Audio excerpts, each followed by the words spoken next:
some move forward. So here we go. We're in Shmuel Aleph, 1 Samuel, chapter 22, paragraph bet, pasuk yud chet, verse 18. And first we're going to do about 5 verses where we left off before the time we took some classes off of Tisha B'Av and things like that.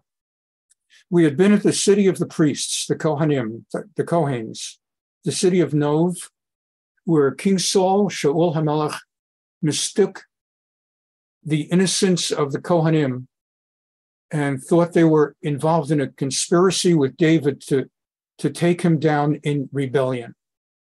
As you recall, David was fleeing for his life, but the Kohanim had no idea. The Kohens had no idea. They're in an apolitical environment.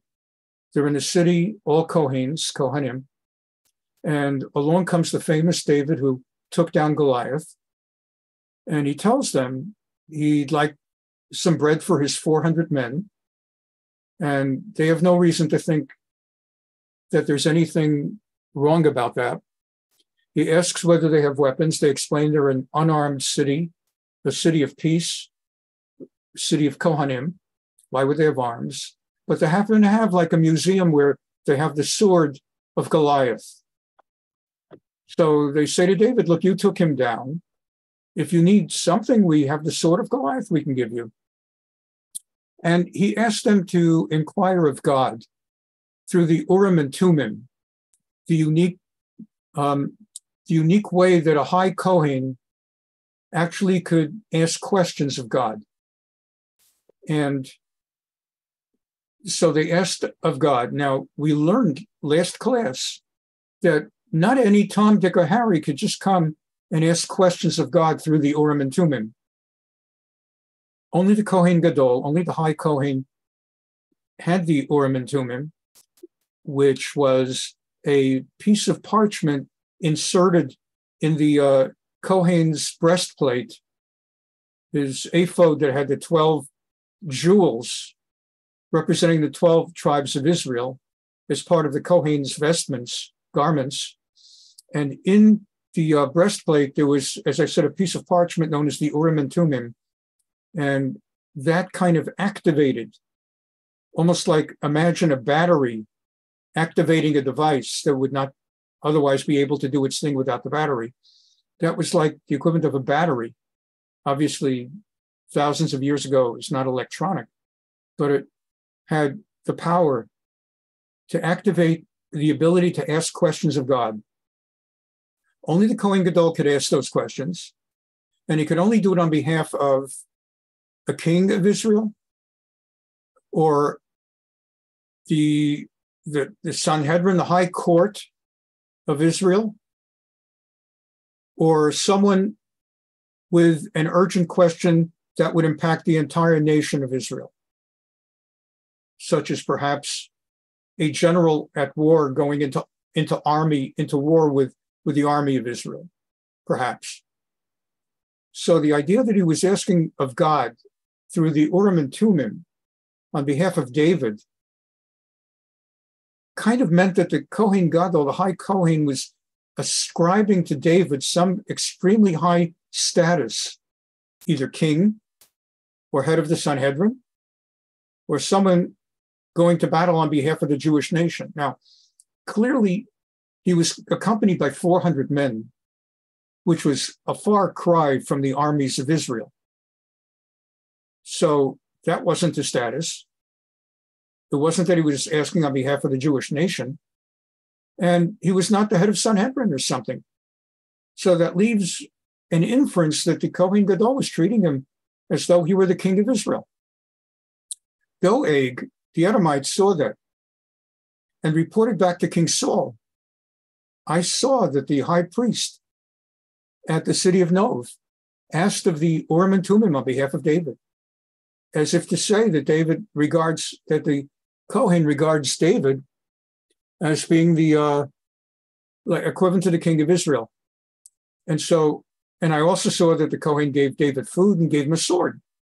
So Saul came to the city of Nov intent on finding out what that's about, and the results were horrific. the king condemned the Kohanim to death as rebels against the crown. Vayomer Melech l'ratzim, the king said, and we're just refreshing our memories of where we left off last time. The king said to those among his attendants, his guards, his particular internal guards, Sobu v'hamitu konei Hashem, I want you to execute and kill all the Kohens here. Ki gam yadamim David, because they have lent their hand to the rebellion of David. He accuses David of being in rebellion. David hardly is in rebellion. David's running for his life. He just wants to live and serve the king, but he secretly has been anointed by Samuel, Shmuel the prophet, to be the next king of Israel. And Shaul has figured that out. Shaul has figured out that his own son, Jonathan, is so closely connected to David and is at peace with David being the next king, to the degree that King Saul is furious at his son. Saul gave over his daughter Michal to marry David so that he would have an inside informer. And she's in love with David. She's not turning him in. And he's just frustrated. He feels the whole world is turning on him. And at the same time, he has what is something like a kind of clinical depression. God has taken away the special spirit of God from off his shoulders. And there's something not right with Saul in this regard. So he wants David executed. He wants the Kohanim executed. And also, and he feels on top of it, they assisted David in escaping without reporting to him. David was here, as though they knew David was in some kind of rebellion. He's not in rebellion, and everybody in the country assumes David is very close to Saul. He's known to be in the palace playing the harp for Saul. And the servants, the guards to the king, absolutely would not kill the priests. They refused. So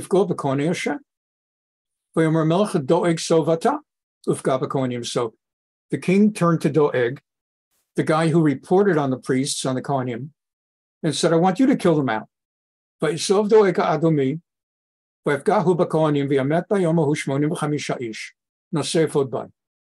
he, Doeg, went ahead and killed 85 of them.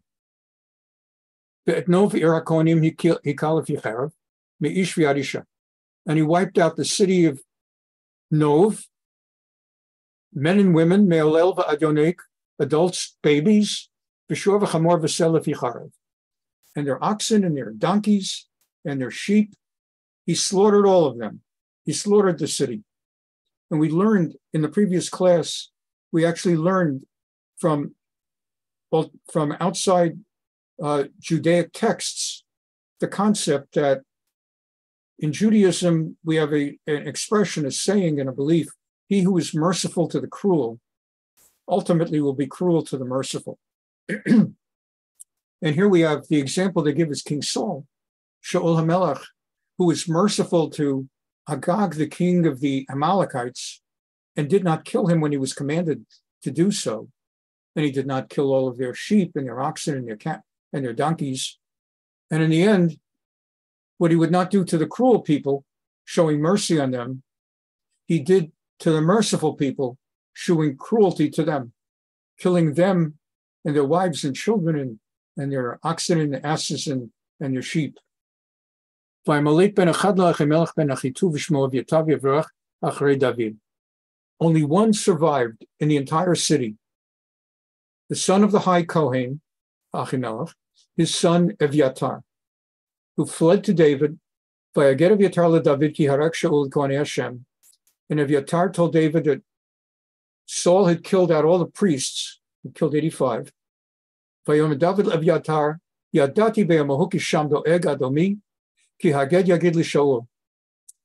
says, this is on me. I knew that Doeg, the Edomite, was there. I knew he'd end up reporting back to Saul. I knew it. I should have killed him. I am to blame. This is on me. I should have killed him. And because I did not, he was able to report back. Sheva iti al tira, ki asher yavakeshet nafshecha, ki mishmer data imadi. All I can say is to you, Evyatar, the remaining son, the only one alive from that city, stay with me. I'll guard you with my own life. No one will ever, you're safe. They'll have to kill me before they ever kill you. I'll take that on myself. And now we go into the text. The city of Keilah, it was reported to David that the Philistines attacked Keilah, and they were destroying the the grain fields, the threshing floors. They were not killing Jews. It was an alternative form of terrorism and of ongoing war. The Philistines constantly were at war with the Israelites.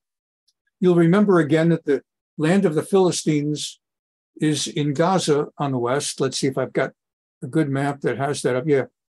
You'll remember here's Israel. Before the Civil War, there was no boundary here. We haven't reached the Civil War yet. That's months away. So it was one kingdom of 12 tribes. And to the east, there was Moab and Ammon, Edom. And to the west, in the Gaza Strip, before you went to the Sinai wilderness, there were the Philistines. And the Philistines constantly sent out sorties to attack the Israelites. When they felt strong, as in the time of Goliath, they were ready to massacre and slaughter the Jews or enslave the entire nation. There were periods when they went to war and they took the Holy Ark of the Covenant. You remember that story from long ago, and how their 5 cities were smitten with the mice and the rats and the hemorrhoids, and how they made war, and they made war several times. And Jonathan assassinated one of their governors, and then there was yet another war, and there's been a constant war. And in this particular case, in this chapter 23, Perachaf Gimel, the Philistines are attacking the land and setting fire to granaries. So David gets the word, and it was always David's practice to inquire of God, to go to the priest, the Kohen, and ask the Kohen through his Urim and Tumim to communicate with God. So let's take a moment to first of all understand this process of communicating with God. The way it was done with the Urim and Tumim was that God would be asked primarily yes, no questions. Either or, yes, no. Questions that could be answered, again, yes or no. Sometimes with the slightest elaboration of maybe one word. But by and large, that's how it was done. These were not conversational questions that required narrative responses. Now, what was David's status here? Vayishal David b'Hashem lemor. And David asked of God, well, he's not the head of the Sanhedrin. He's not the head of the court.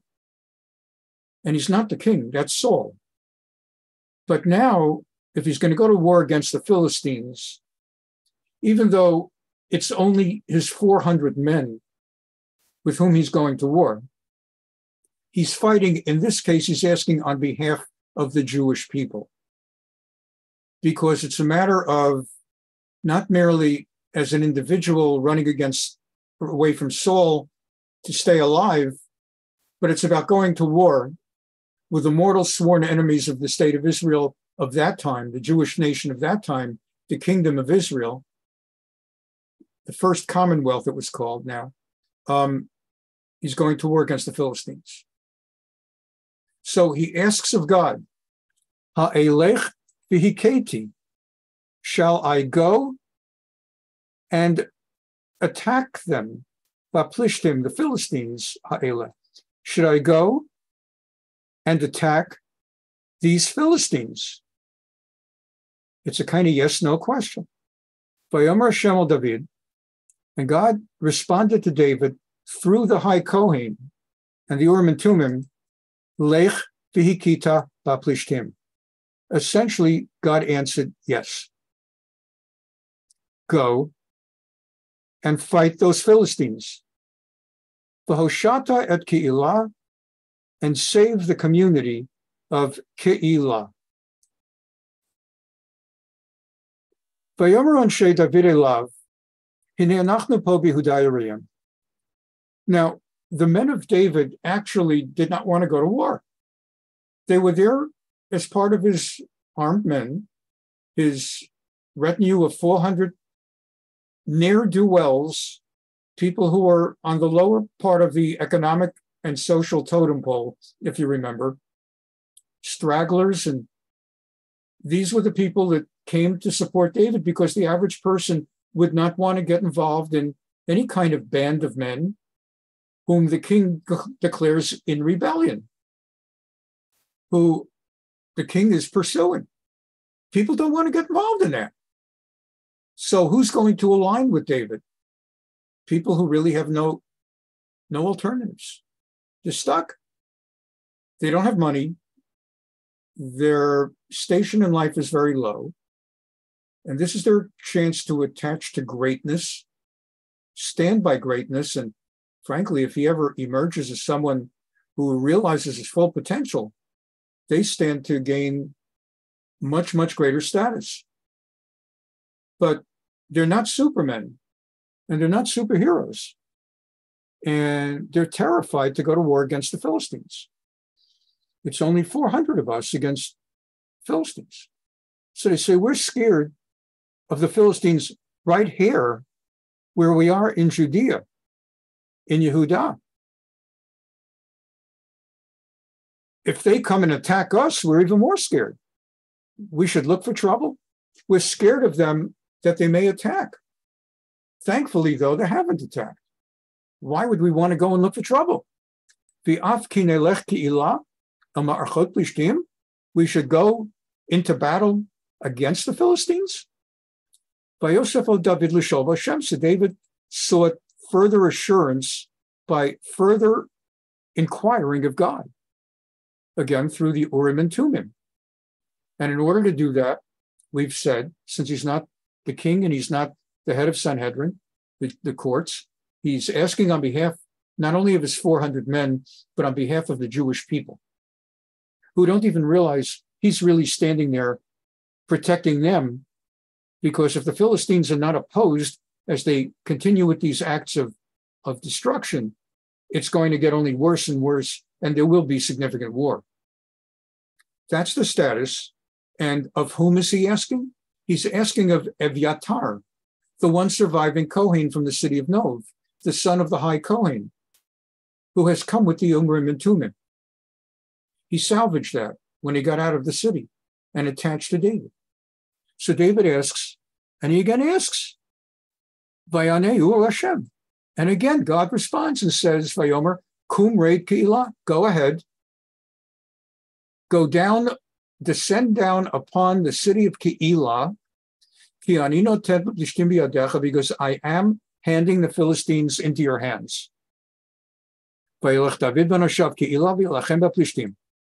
So now David actually has to go. David really is not in a position to say, well, I'm glad you've given me clearance, but you know what? On second thought, I think I'll pass. Now that David is asked and been commanded by God to go, he actually has to go. So he makes war in Keilah on the Plishtim, and he drives away their cattle and slaughters them in a tremendous rout. Vayosha David et Yoshvei Keilah, and David saved the people of Keilah. And parenthetically, what I just explained to you, for those having learned these first 5 verses of chapter 23, wondering, and how logistically was he able to ask of God, with all the Kohanim having been killed, and presumably their Urim and Tumim lost? Well, the text reminds us, as I just told you, that when Evyatar, the survivor, had fled Nov after the massacre of the city by Doeg on behalf of King Saul, he came with the Urim and Tumim. And the word came back to Saul that David smote the Philistines in Keilah. Vayugad l'Shaul ki vadavid Keilah, and it was told to David, to Saul, that David had gone into Keilah. Vayomer Shaul, this is great. Saul says, actually, this is a good thing, because Keilah is a walled city. Think of those movies you've seen, the old movies, the old Roman movies and movies of England and, even Lord of the Rings, where you have cities that are surrounded and protected by walls and gates to prevent the enemy from getting in.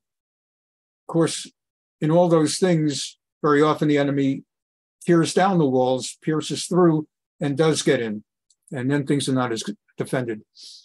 But Shaul says this is great, because he ended up backing himself into a corner. David has gone to Elah. Nikaro tel Akin biadi, God has handed him, has trapped him into my hands. Kiniskar lavo be'ir dulatayim uvriach, because he's now backed into a city that locks its people in with a wall and a gate, and they don't let people out for protection purposes. Not like the Soviet Union would not let out Jews, or other countries would not let out Jews, or in the Middle Ages, countries put Jews into ghettos behind walls and gates in order to lock us in for our disadvantage and persecution. Those kinds of ghettos. This is not, Keilah would wall and lock people in for their protection from the likes of the Philistines. But Saul says, this is great, because we know exactly where he is, and we can get him. He won't be able to get away. Vayishama Shaul et kol ha'am l'milchama. So Saul puts out the word. I'm recruiting volunteers to come fight with me. Loredet Keilah, to come down to Keilah, l'tzurel devidyal anashab, to set up a siege, a meitzar, to set up a siege against David and against his men. I got him exactly where I want him. Vayeda David ki alav Shaul machari shora'ah. Now David came to realize that Saul now actively has a plan to take him down. He intends evil. Vayomer el Evyatar Kohen hagisha ephod. So David again asks of the priest Evyatar to come with the Urim and Tumim. I need again to ask a question of God. You'll notice again, this is David's practice. It's the practice of a believing Jew who does not act simply on his own based on political analysis, military strategy, but asks God. Nowadays, we don't have a Kohen Gadol. We don't have a high Kohen, and we don't have Urim and Tumim. The temple came down, and that's done. So we pray to God. And sometimes we turn to rabbinic leaders of the highest imaginable stature, and we ask questions. What should we do? A proper Jewish person does not just act on his own accord without thinking it through. God is always there, and God accompanies us with everything we do. I want to give you an example to further enrich this idea. I want to show you something. Well, here in chapter 10, just give you that idea how you always turn to God. You're supposed to always turn to God. Let me find it let's find it here in 2 Chronicles. All right. 2 Chronicles, Divrei Hayamim Bet. Let's see, chapter 12, verse 16. Or maybe it was 16 and 12. Let's see. Yeah, 16 and 12.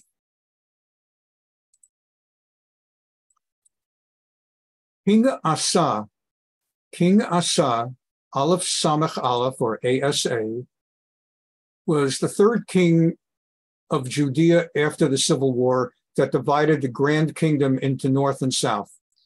The 10 tribes were in the north, in the kingdom of Samaria, the northern kingdom, Shimron, and 3 tribes were in the south, Benjamin, Yehuda, Judah, and Levi. That was the southern kingdom, the kingdom of Yehuda or Judea.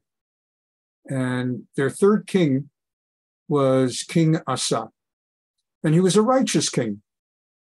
By and large, he was a righteous king. But he did 2 things that in his life, again, he's remembered historically in the Tanakh, in the Bible, as having been a righteous king. But he did 2 wrong things for which he is condemned in the last chapter of his life. In one of these 2, he was facing war. Of all things, a civil war in which he was being threatened by the Jewish king of the north. So you've got this horrible thing. Not only have the Jews had a civil war, their only country in the world, Israel, the Jews have had a civil war and divided their country into a northern kingdom and southern kingdom. But now the northern kingdom, under King Baasha, is threatening and planning to go to war and destroy the southern kingdom, Jews against Jews. And King Asa in the south, a righteous king, but he was very concerned, very terrified. In the 36th year of the reign of King Asa, King Baasha of Israel of the north marched against Judah in the south, and he was going to make a war on King Asa of Judea. Asa, in terror, took all the silver and gold from the treasuries of the house of the Lord. He cleared out wealth, royal jewels from the Beit HaMikdash, the Holy Temple, that had its own special supply of holy jewels and vessels that King Solomon had gathered and placed there. And he cleared it out. He took from it. He didn't clear it out, but he took from it to pay royal tribute to the foreign nation of Aram. Aram nowadays is Syria. To King Ben-Hadad, and though it sounds like a Hebrew name, it's not, it's Aramean, Syrian.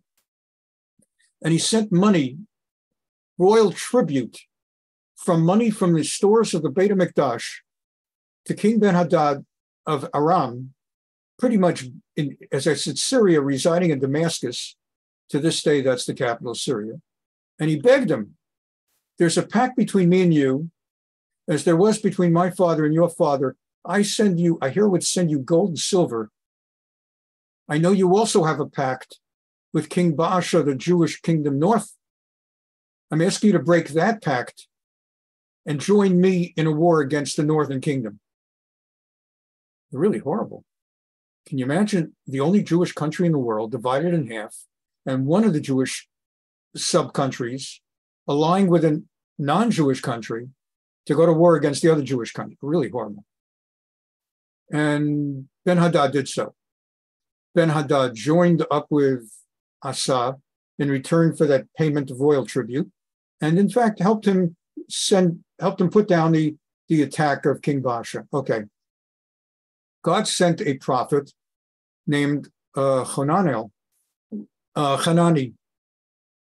He sent a prophet afterwards, and Hanani the seer came to King Asa of Yehuda and said to him, because you relied on the king of Aram instead of relying on the Lord your God,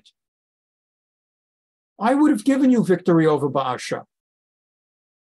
But you never prayed to me. You never turned to me.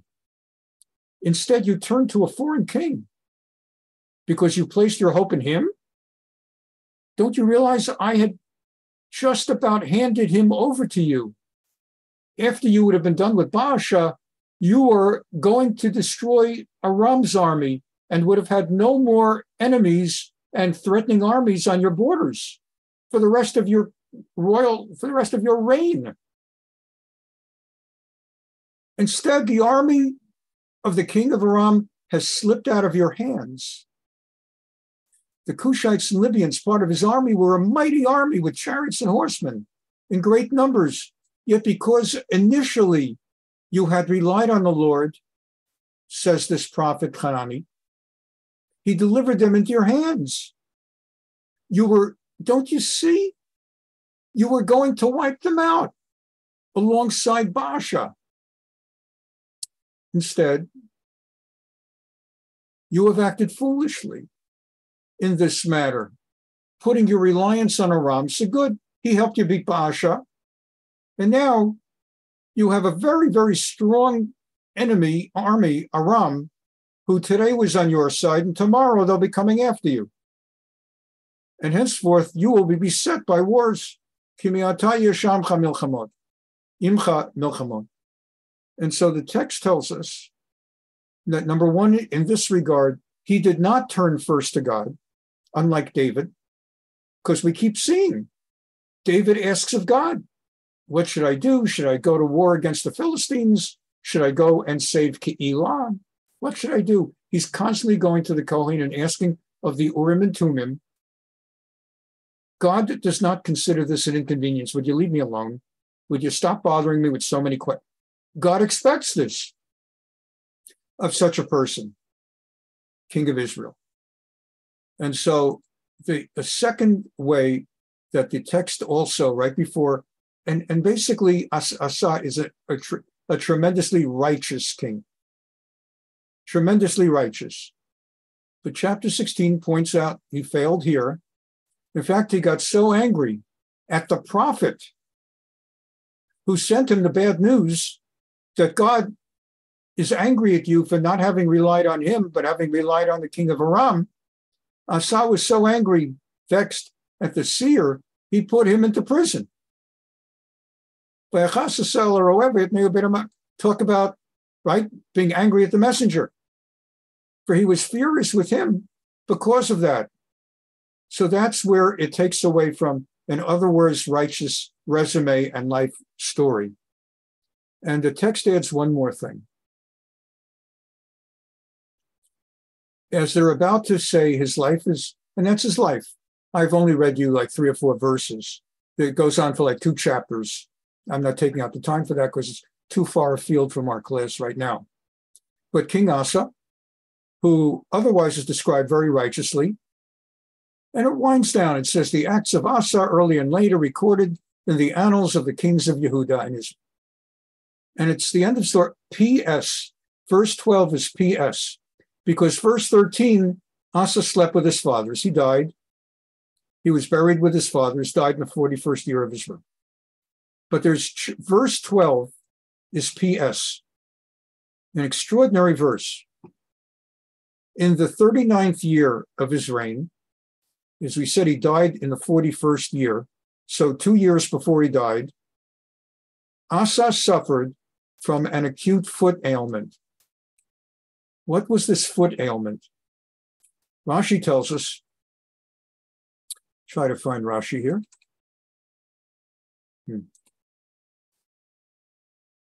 Give me a second. We're going to find him. All right, there we go. Rashi. The swelling in his feet spread from the sole of his foot like edema. If you know, God forbid, what that's all about, where the feet swell up to the top of his head. Slowly but surely, the edema, or whatever it was, grew and extended so that his entire body blew up. Not exploded in the sense of literally blowing up, but he blew up. So Asa suffered from an acute foot ailment, but ill as he was, or a better translation, Adlama alachol yo, and his illness got worse and worse and worse, exceedingly worse. V'gam b'chol yo lo dorashet Hashem ki barofim, and to his discredit, he never turned to God with prayer for his health, but only to physicians. And that's not the way a Jew is supposed to be. You're supposed to go to doctors.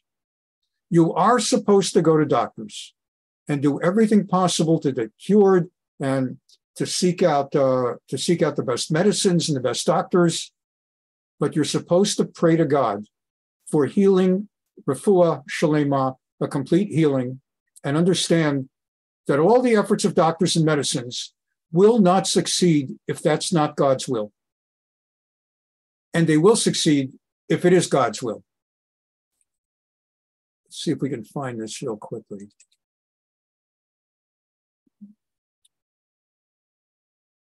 Le'itim gufo shel ha'adam na'asa choleh, v'hu nitzrach la'asot refuato. Penine Halacha, a commentary on halacha, on Jewish law, says there are times in a person's life that he gets ill and needs to go and deal with his illness. And he needs to go to find doctors and medicine. However,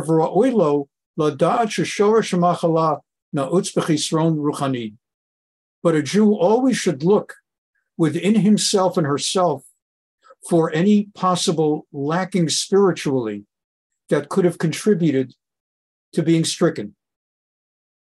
I don't have time to take you through all the text to show you that a great many times that a person gets sick or even dies of illness, it has nothing to do with sin. There are other reasons. It's part of God's will. But a person is part of the process of getting better. You go to a doctor, you take medicine, and you search within yourself. Have you fulfilled all you could? Have you sinned? Have you not studied enough Torah? Have you not devoted yourself enough to Torah and Judaism and God? Because maybe the reason this illness came is either because you did something actively wrong, that you sinned in a way that you brought the illness on yourself, a punishment from God, or a sort of nonfeasance, a sort of passive sin that you failed to reach your potential. You wasted part of your life. It was on you, shehayat sarich, it was upon you, incumbent on you, la'alot lamadregag v'hayoter, to rise to a higher level, ascend to a higher spiritual level than you did. You've been wasting your life, and what God may be saying is, if you don't value your life enough to reach your potential, if you feel you've reached your maximum and you're done, and the rest of your life you're going to play tennis and golf. So if that's all you want, and I believe you should have more, I'm cutting you off now. It could be. Now, there are other people who, frankly, and I don't mean it in a bad way, but the most that's going to come of them is to play golf and play tennis. And they don't get punished for playing golf and tennis because that's their destiny. And they have reached whatever high level they have. Maybe they're not capable of learning Torah, but they're capable of doing good deeds, and they do good deeds. So they're doing their best. And the rest of the time, they're playing golf and tennis. So that's okay. But for someone who could do more, God may be signaling to that person, you should be doing more. And if you don't want to reach your potential, so finished. V'cheven shelo Allah ba'u alav yisurim l'zakako l'romamo. And it may just be, in some people's case. Now look, again, there are people who die of cancer. There are people who die of tuberculosis, COVID. I mean, for goodness sakes, some of the most righteous people of the generation died of COVID. Extraordinary rabbis. The head of the Moetzet Gedolei Torah, the Novominsker Rebbe, died of COVID. Rav Druckman died of COVID. I could go on with a long list. You could actually Google it. The Torah community lost a tremendous number of great rabbis. So obviously, disease sometimes simply comes because disease comes. It's part of God's world. And he's not punishing them. And he's not, but we still have the responsibility when we get ill to do a cheshbon nefesh, a self-accounting, and to communicate, as it were, with God. And not just to go to doctors and medicine, but to pray to God. And yes, go to doctors of medicine. We are not the Christian denomination that refuses all medical attention. The Christian denomination that is called Christian Science, founded by Mary Baker Eddy, E-D-D-Y. They believe that a Christian needs to show so much faith in God that when a Christian gets ill, he or she may not seek out doctors, may not seek out external treatments, may not, and in the famous thing, they may not receive blood transfusions. And you have all these Supreme Court cases in the United States with the First Amendment and freedom of religion, and runs into other stuff where, let's say, a child, an 8-year-old child, a famous U.S. Supreme Court case, an 8-year-old child in Massachusetts was brought to a hospital and his life could be saved with a blood transfusion, or if no transfusion, he dies, and his Christian Science parents refused to allow him to have the transfusion, and the hospital went to court, and the Supreme Court overruled the parents and said the kid has to get a transfusion. Very famous case. But that's a Christian denomination that believes you have to show such faith in God that you're not allowed to use medicine and doctors. Judaism teaches you should go to medicine and doctors, but you also need to show and turn to God primarily. Lachain, therefore, yachad im zeh she'adam olech l'rofei u'metapel b'atzmo b'drachim ha'tavayot, and therefore, alongside additional, together with a person going to a doctor and dealing with his illness in the natural course of ways, alav la'aroch cheshbon nefesh, he has to also do his personal accounting, kedei livchon et shoresh machalato, in order to come to terms to see if there's some extra lesson. I know for me, in the aftermath of my lung illness and everything, I upped the amount of Torah study that I do, the amount of Torah teaching I do, and the amount of Torah writing I do. My research, my writing, my work, as much as I was on overload already, I'm on overload now, because it turns out I can. So I was not doing it. And that's part of how I dealt with it. Asa, the king, he became ill, and lo darash Hashem, he did not turn to God, kibarofim. He put all his faith in doctors, and 2 years later, he was dead. It's not to say he died because he did not put his faith in God, enough faith in God. And as I said, he was a basically righteous king. Nevertheless, the Tanakh, the Bible, felt it was important to add that PS, that postscript, that extra pasuk, in telling us 2 chapters about his life, to let us know that extra thing about him. So by contrast, we're learning today about King David, not yet a king, that whenever he encountered a problem, he would turn to God with a question.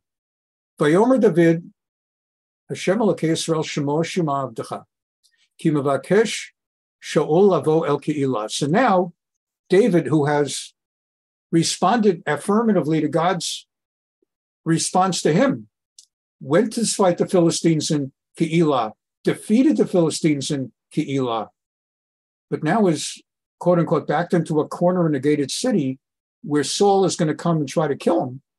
So he turns to the Urim and Tumim and he asks, certainly, I've heard that he's going to come now, that Saul is coming to kill me. Saul intends to come to Ke'ilah and destroy the town because of me. The Shachet La'ir B'Avuri. He's going to do to the city and residents of Ke'ilah what he just did to Nov. And so I come to you again, God, with questions through the Kohen Gadol and his Urim and Tumim. Hayaski Runi Ba'alei Ke'ilah Bi'ado. I have 2 questions. Will the citizens of Ke'ilah end up handing me over to the king in order to save their skins? They're going to turn me over. They're going to sell me out. And Hayeret Shaul. And is Saul going to actually come here to come get me? Ka'asher Shema Avdecha. Hashem Elokei Yisrael Hagen Ali Avdecha. This is what I've heard. God, Lord God of Israel, please tell me, your servant. Vayomer Hashem Yered. And God says he will come down, assumedly meaning that Saul is going to come down to Keilah. Interestingly, God does not answer two questions at once. There's actually a way, a procedure, a formal procedure by which to ask of God through the Urim and Tumim. And part of that procedure is, as I've taught you, you must have the proper status. And I've mentioned that a few times tonight, one of three things. Part of it, you must ask through the Kohen Gadol and his Urim and Tumim. Part of it, as I've explained earlier, the question has to be a yes-no question. And part of it is you ask one question at a time. What they say, like civil law attorneys at depositions will object to a compound question. When someone asks two questions at once at a deposition, you're supposed to ask one question at a time. So with David having asked, will Saul come down to the city? Will the people hand me over? God responds, Saul will come down.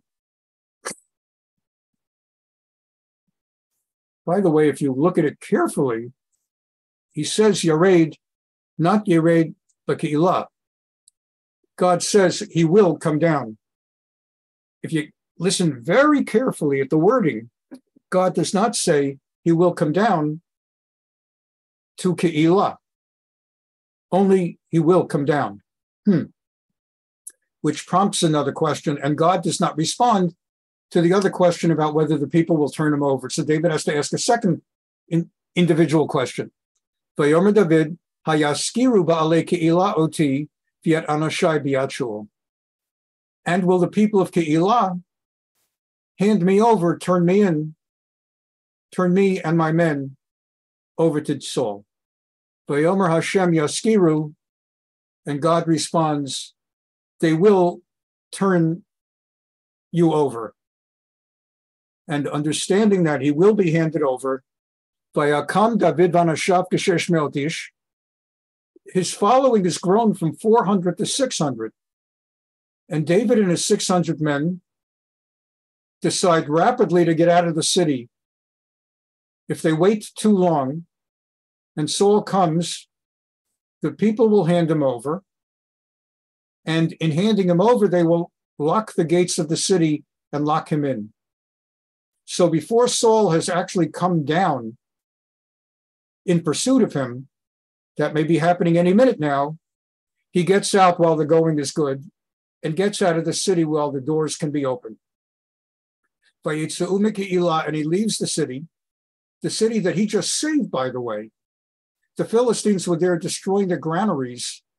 He saved them, but now that's how people are, fickle.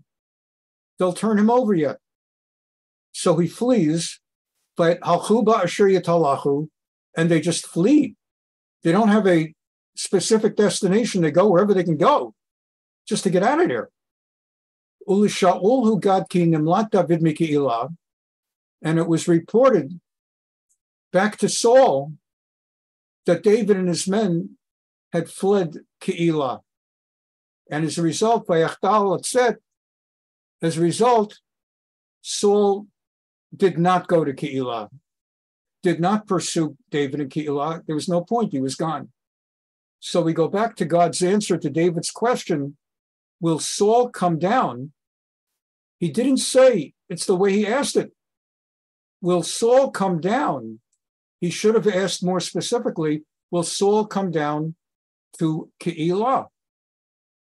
God answers exactly as he's asked in the Urim and Tumim. By the way, this is something we train our clients when they're going to go to a deposition.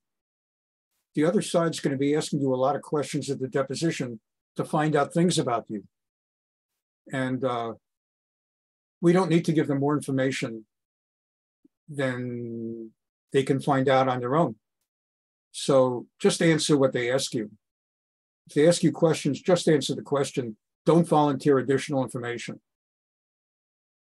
And so here, when David says, will Saul come down? I'll get you in a moment, Janet. Hayered Shaul, will Saul come down? He should have asked, will Saul come down to Keilah? Not having asked more than, will Saul come down? God answered, he will come down, Yered. And indeed, it turns out later he'll come down. Frankly, he will fall in battle. He will fall, and he will come down. But nothing about Keilah, and indeed Saul never goes to Keilah. That's where, since we're at 8 o'clock after all, and we ended up with a very rich learning tonight anyway, I'm gonna leave it over here right now. Janet has a hand up, so we're going to leave it with David getting out of Keilah just in time and contemplating the nature of the human personality. Loyalty is a very precious gift, characteristic that very few people can be relied on to have. It's something to which each of us should aspire. How loyal are you? How loyally will you stand by those who have saved your life? If circumstances change and suddenly it no longer is to your maximum benefit to stand by them instead of turning them in. There's nowhere we learn this and see this more than just in general politics. They say in Washington, D.C., if you want a loyal friend, if you're a politician, you've heard this perhaps, if you're a politician in Washington, D.C., you want a loyal friend in Washington, D.C., buy a dog, because you cannot trust anybody and you cannot rely on anybody. And that's nature. It's human nature. People will sell other people out, even those to whom they owe their lives. And that's just human nature. And we see it that the people of Keilah, whom David had saved, would have turned him in had he remained. And so he got out in time. Next week, we'll take up from there. And we're going to spend some time also looking at outside texts to learn a little bit more about this whole thing of asking questions of God through the Urim and Tumim, and about David's battle against Keilah, against the Philistines in Keilah. There's a very interesting discussion in the Talmud about that battle, that there is absolutely nothing in the text that we learn that gives us an idea of some